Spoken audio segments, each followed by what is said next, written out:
Hello, everyone. The third cassette, which I wish to speak about, is a talk that Rajneesh gave, which is based on one line from a poem by Baba Bulleh Shah. Baba Bulleh Shah was a Sufi mystic and poet who lived about 300 years ago in Punjab, in modern day Pakistan. But of course, in those days, there was no Pakistan. Along with Baba Farid, Baba Bulleh Shah is one of the most beloved Sufi poets in my home state of Punjab. The line is Apne aap nu samajh lo pyare, which loosely translates as understand yourself first, my beloved. And I'm not going to translate the word pyare in this context, which means beloved. And beloved does not mean your romantic beloved. It's it's a complicated word in this particular context.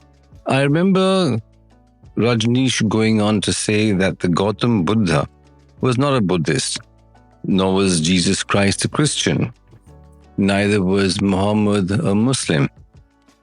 He said that those who followed them, those who held the little fingers of Christ or Buddha or Muhammad, became Buddhists or Christians or Muslims or whatever.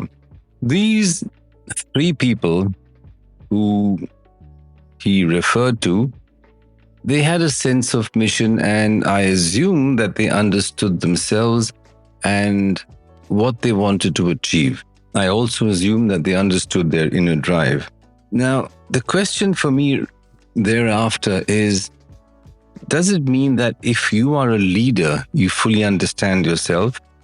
And does it mean that if you are a follower, you don't understand yourself? That for me is a question which I'd say is an open question. And that's my book falling down. So you might hear the sound of that. So let's explore this idea a little bit more. I listen to music from the world of Osho, and a lot of that music is absolutely outstanding. It's brilliant music, and my favorite album is one called Garden of the Beloved, which for some reason is now difficult to get.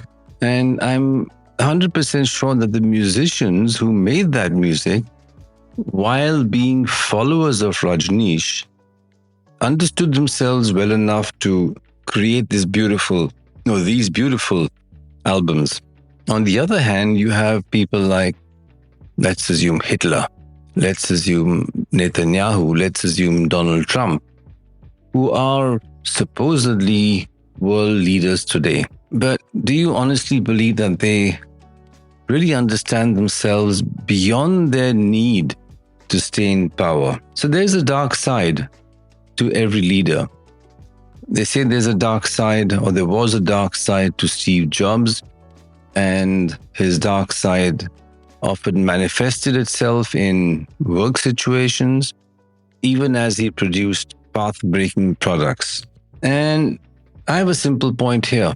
Just because you choose to follow someone, does it mean that you lose yourself in that person? There are many who become absolutely blind devotees. We see that in India, where we have this entire group of people whom we call bhakts. And the word bhakt comes from bhakti, which means devotion, which originally meant those who just worship God and without any form. And unfortunately, the word bhakt has degenerated and become almost an abuse. But let's move away from that. So on the one hand, you have these people who are absolutely blind devotees. They don't understand themselves, and they have no existence beyond their object of admiration, or their object of love, or their object of veneration. Yet there are those who follow, who actually create something. They take something from the master and they build on that. They add something of themselves and they create something absolutely beautiful. I believe that these people understand themselves, even as they claim that they follow the teachings of someone. Following the teachings of someone does not mean you don't understand yourself. It just means that you accept the person's teaching. But a person like Hitler, a person like Netanyahu, a person like Trump, a person like Starmer, a person like Modi, what drives them? If I were to analyze them, I would say nothing drives them more than just the insane need for adulation to stay in power, and that's it. Being a leader does not necessarily mean that you understand yourself. It just means that you are in a position of power. And in today's world, these positions of power are corrupted. We are corrupting these positions of power. But those who understand themselves often go out and create something which is absolutely outstanding. And that creation can be something which is a fantastic legacy, or it can be something which is an absolutely dangerous legacy. Mussolini created fascism, and fascism is not a legacy that is lifting people's lives, unfortunately. So creation or creativity does not necessarily mean creating something that is going to lift people or inspire people to do great things or to become better. Creating a legacy can also mean leading people down the path towards hell.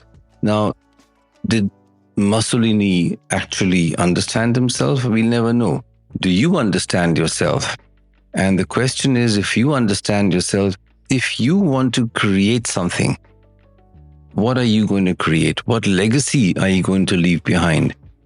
And I keep talking about legacy from the perspective of the creative arts, be it photography, be it painting, be it music, be it writing. But I also talk about creativity and legacy from the perspective of business. And in today's world, even politics. Who are you? Do you know who you are? You will spend most of your life trying to analyze other people, but you will also spend most of your life running away from yourself. Which is why Baba Bulleh Shah said, "Apne aap nu samajh lo pyare." Understand yourself first, my beloved. See you all next time, and leave a comment. Follow along. Share the post. Rajiv Chopra from the Dusty Mic Chronicles. See you next time.